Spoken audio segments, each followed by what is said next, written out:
America और Iran के बीच पिछले 2-3 दिनों से शांति है, जंग रुकी हुई है।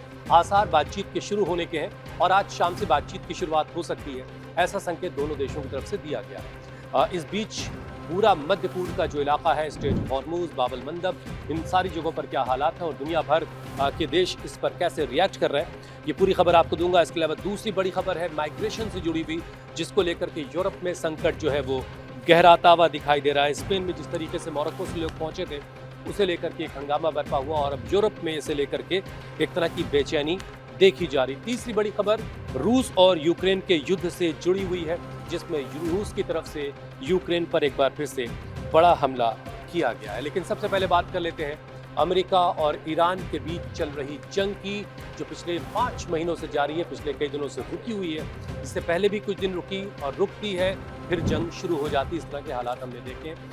इस बार क्या ऐसा कुछ खास होगा? क्या बातचीत किसी नतीजे पर पहुंचेगी? क्या कोई एग्रीमेंट हो पाएगा? ये तमाम सवाल लोगों के जहन में, लेकिन मध्य पूर्व के तमाम देश कम से कम ऐसा ही चाहते हैं कि बातचीत हो। और ट्रंप ने जो ताज़ा बयान दिया उसमें उन्होंने यही कहा कि मिडिल ईस्ट के देशों की गुजारिश के बाद उन्होंने ये एक बड़ा जो अटैक करने का फैसला किया था। लास्ट फ्राइडे और थर्सडे तक की खबरें आ रही थी कि इस वीकेंड एक बड़ा हमला ईरान पर अमेरिका कर सकता है, लेकिन वीकेंड आते आते ये खबर आई कि सऊदी अरब, कतर और ओमान जैसे देशों की बातचीत के बाद ट्रंप ने अपना हमला करने का फैसला रोक दिया है। क्या सिर्फ बात वही है या और बहुत सारी बातें हैं? वो सारी डिटेल आपके लिए मैं लगातार लाता रहता हूँ, लेकिन अभी जो ताज़ा सूरत हाल है वो एक ये स्ट्रेट ऑफ हॉर्मुज को लेकर के है। दूसरा, इस पूरे रीजन में दूसरा संकट बाब-अल मंदब रेड सी वाला खड़ा हो गया है और ये इस पूरे रीजन में कैसे शांति आएगी उसे लेकर के आज कुछ बातचीत शाम तक हो सकती है। क्या नतीजे होंगे वो आपको बाद में बताऊंगा, लेकिन फौरी तौर पर आपको डिटेल बता दें कि देखिए आज यानी सोमवार को आज से शाम से बातचीत की शुरुआत हो सकती है।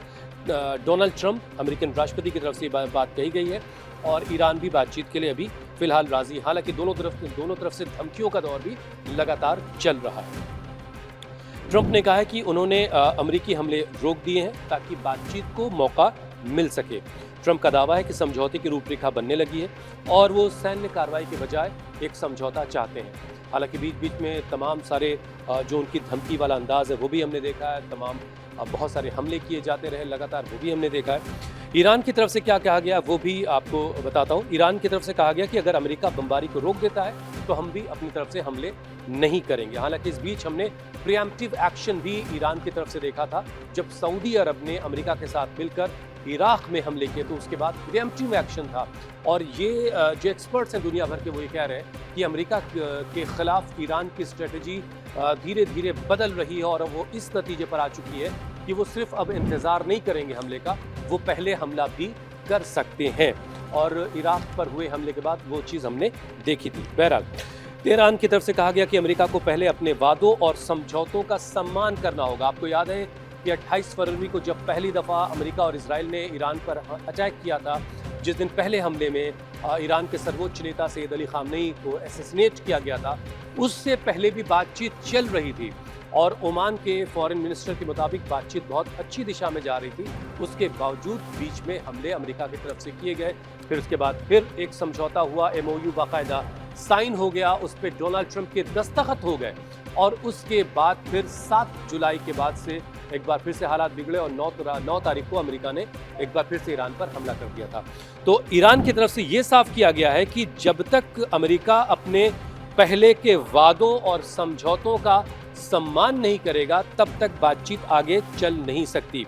ईरान की तरफ से ये भी साफ किया गया कि अपनी सुरक्षा और संप्रभुता से जुड़े मुद्दों पर किसी भी तरह का दबाव ईरान स्वीकार नहीं करेगा। और अब तक पिछले 5 महीनों की जंग और इससे पहले की तमाम सारी जो डिटेल है वो आपके सामने है और बिल्कुल साफ दिखाई दे रहा है। झुकना तो दूर, ईरान कहीं से किसी बात पर जरा सा भी दबता हुआ नजर नहीं आ रहा, जबकि कोशिश लगातार अमेरिका की रही कि ईरान को वो घुटनों पर ले आएगा। और पिछले 2-3 दिन पहले जो बयानात आ रहे थे वो यही थे कि इतनी बड़ी बमबारी अब की करने का प्लान था कि ईरान को घुटनों पर लाया जाएगा और उसके लिए जो इंफ्रास्ट्रक्चर है ईरान का उसे निशाने पर लिया जाएगा। जिसके जवाब में ईरान की तरफ से कहा गया कि अगर हमारे इंफ्रास्ट्रक्चर को निशाना बनाया गया तो मिडिल ईस्ट के सारे देशों को हम स्टोन एज में पहुंचा देंगे।